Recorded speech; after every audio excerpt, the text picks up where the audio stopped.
I was born in the United States, but I lived in Hong Kong for many years. My business in Asia was successful, and I became rich. After 20 years, I decided to visit my home in New York. On my way from Hong Kong to New York, I stayed 1 week in California. I had a friend who lived in the city of San Francisco, and I wanted to see him again. His name was Mohun Dampier, and he had been my friend for many years.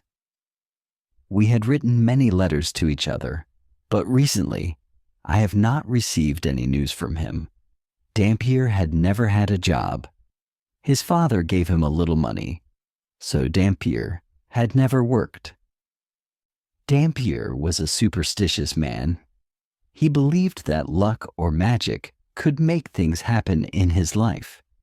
He spent most of his time reading strange books. Most of the books were about occult philosophy. I called them books about magic. As soon as I arrived in San Francisco, I sent a message to Dampier's house. The message said, "I am staying in San Francisco for 3 days. May I visit you?" Dampier surprised me. An hour later, he sent a servant to my hotel with a reply. "Come to my house at once, my dear friend," he wrote. "Come this evening. You'll remember the house." I'm sure. It was my father's home. I live in a tower at one end of the house. You don't have to ring the bell or knock on the door. I'll tell the servants to go to bed, and I'll leave the front door of the tower open. Come up the stairs immediately. I'll be waiting for you. Please come soon. I rode in a cab to Dampier's house. That evening, the weather was stormy. A strong wind was blowing, and cold rain was falling. I had forgotten that California is cold and wet in winter. I only remembered the sunshine, not the wind and the rain. Dampier's house was near the Pacific Ocean. It was an ugly 2-story building that was made of bricks. There was a tower at one end. The house was surrounded by a garden of many trees and beautiful plants. But now it was winter, and there were no leaves on the trees or flowers on the plants. The driver stopped his cab near the tower. Although the front door was only 5 yards away, I became soaked with rain as soon as I stepped out of the cab. I ran to the door of the tower and turned the handle. The door was unlocked, and I opened it. One small lamp burned on the stairway, and it did not give much light. The hall was full of shadows, and I could not see clearly. I climbed the stairs slowly, touching the wall with my fingers. At the top of the stairs, there was another door. I opened it and went into a room that was lit with another small lamp. Dampier came forward, held my hand, and shook it. He was wearing a long silk coat and soft leather slippers on his feet. His clothes were old-fashioned and strange. We looked at each other, and I was shocked. I had not seen Dampier for many years. My friend has changed a lot. He had been a handsome man, but now his hair was gray, and his face was very pale. There were many lines around his eyes and mouth. Dampier looked like a thin old man, but he was not older than 50. His large and bright eyes shone strangely in the shadowy room. "Welcome, my friend." "Please sit down," he said. Dampier offered me some wine and a cigar, and we talked a little. But I am afraid that our conversation was not very interesting. Meeting friends after many years can be difficult, and it can make you sad. Maybe Dampier guessed my thoughts. Non sum qualis erum. "I'm not as I was," he said. I tried to make a joke. "Your Latin hasn't improved," I replied. My friend smiled. "Latin is a dead language, and I'm a dead man," he said. Then his smile disappeared, and he said, "I'll die very soon." I did not know what to say. I smoked my cigar and drank my wine. We were both silent for several minutes. Outside, the wind had stopped blowing. I wanted to leave the house. Suddenly, I heard a strange noise. Tap, tap, tap. It was the sound of someone or something knocking. Was the sound coming from one wall of the tower? Tap, tap, tap. The sound was not quick or loud. It was not the sound of someone knocking loudly on a door. The soft tapping sounded like someone sending a signal, a message. Dampier had forgotten me. He was staring at the wall. There was a strange expression on his face. My friend looked excited and afraid. His eyes shone brightly. I did not know what to do. Should I go or stay? I stood up. I see that you are very tired, I said. I'll leave.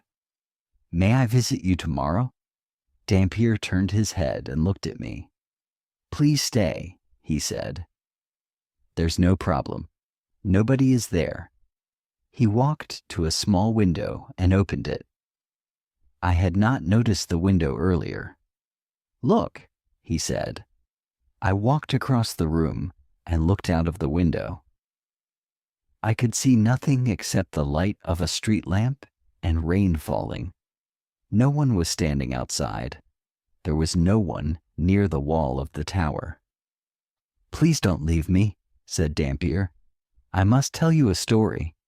You're the only man that I can tell it to. Will you listen to my story? I wanted to go back to my hotel. Dampier, his house, and the strange noise made me feel uncomfortable. I think that I am a sensible and intelligent man, but I felt unhappy and frightened in that old tower room. However, I did not want to upset my old friend. Very well, I said. I'll stay and listen. Dampier poured me another drink and offered me another cigar. Then he began to tell his story. I didn't move into this house until my father died, Dampier said. That was 10 years ago, when I was about 40 years old. When my father died, I got his business, his property, and his money. Before his death, I lived in a large apartment building on Rincon Hill, said Dampier. Maybe you know that area of San Francisco. Rincon Hill was a fashionable area 50 years ago, but now it is run down and neglected.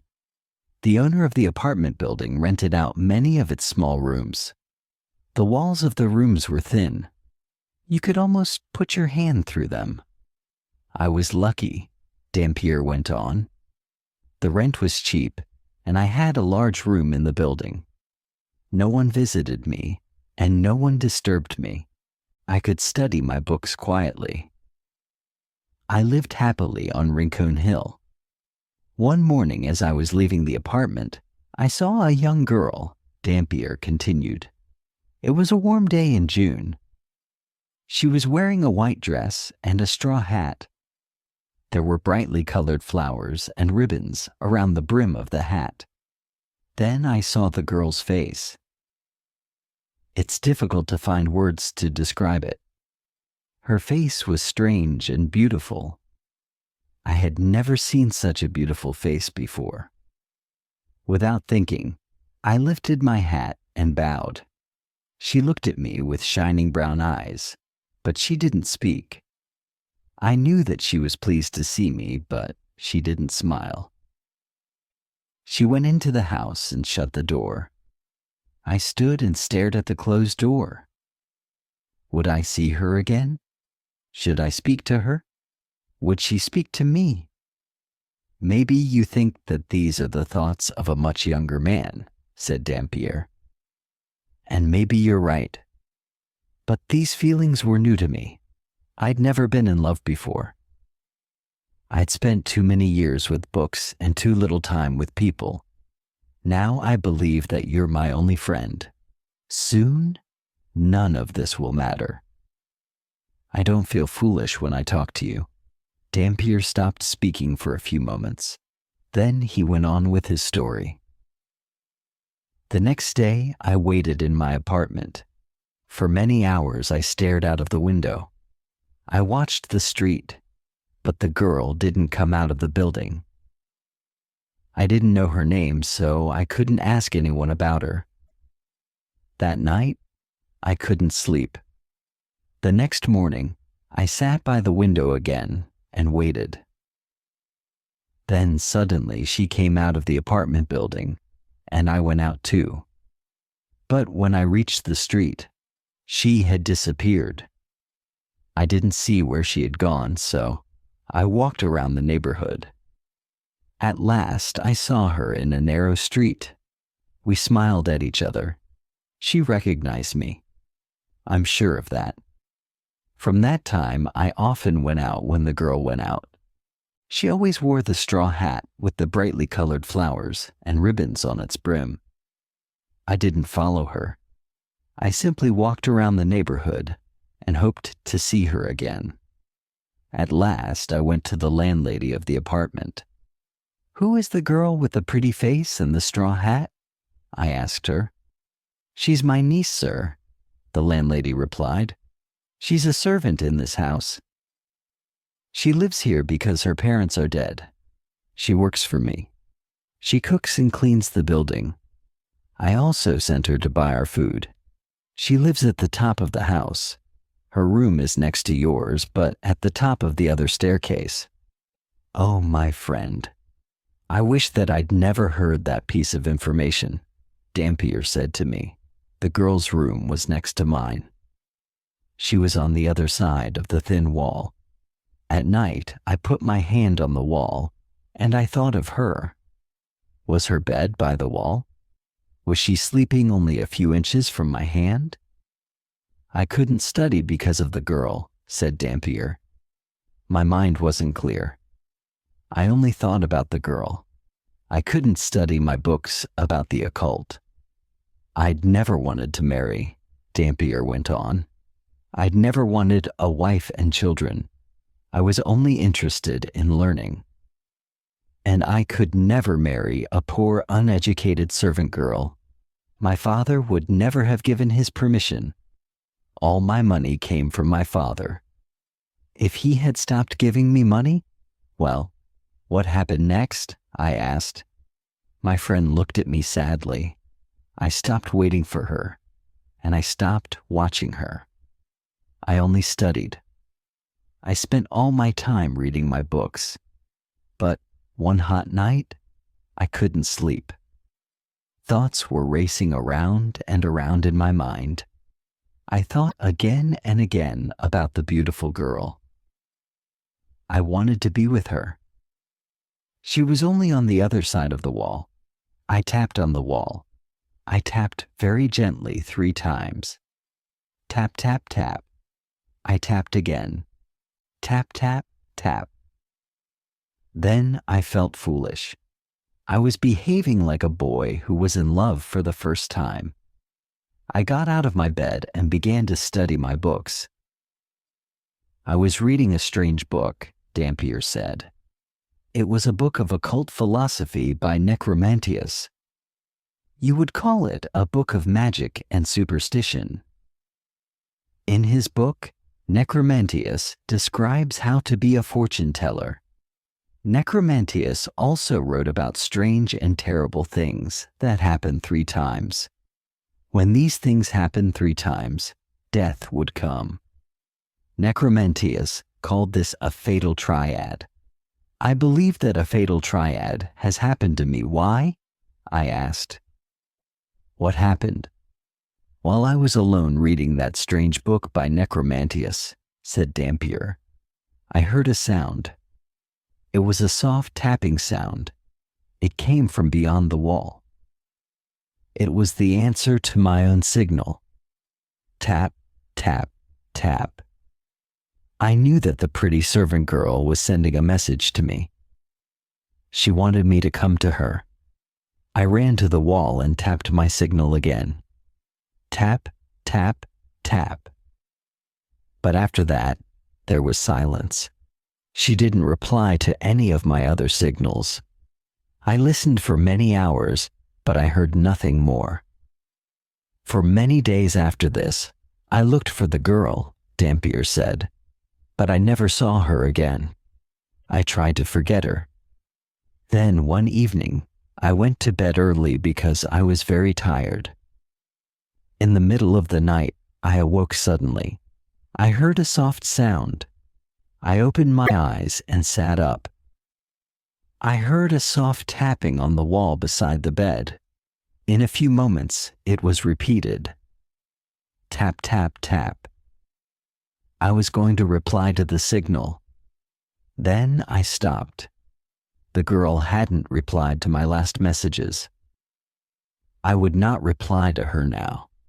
Dampier drank a little wine and then continued.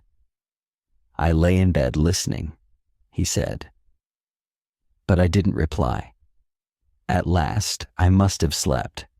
When I awoke, it was late and I felt tired. I needed some fresh air, so I left my apartment. The landlady was outside my door. "Oh, Mr. Dampier," she said. "Have you heard the terrible news?" My heart began to beat quickly. My voice shook when I answered. "What? What news?" I asked her. "My poor niece was sick for a week," the landlady replied. "Didn't you know?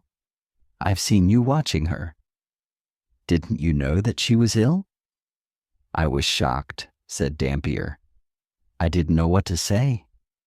Yes, I had looked at the girl, but I'd never spoken to her. My mind was always full of thoughts of my books and thoughts of her. How much time had passed since I had seen the girl? A few days? A week? I couldn't remember. "And how is your niece now?" I asked the landlady. "I'm sorry, sir," the landlady replied. "She was very ill last night, and I took care of her." The poor girl made only one request. She wanted her bed to be moved. She wanted her bed to be beside the wall next to your room.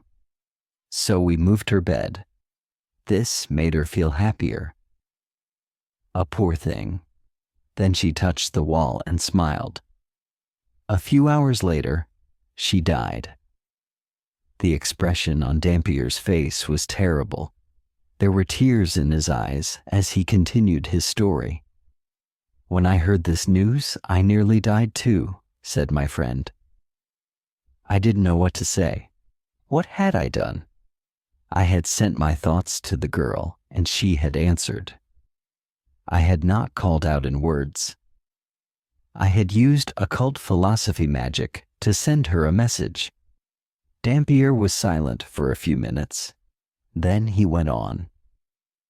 "A few days later, I heard of my father's death," said Dampier sadly. "I left the apartment on Rancon Hill and came to his house. This house.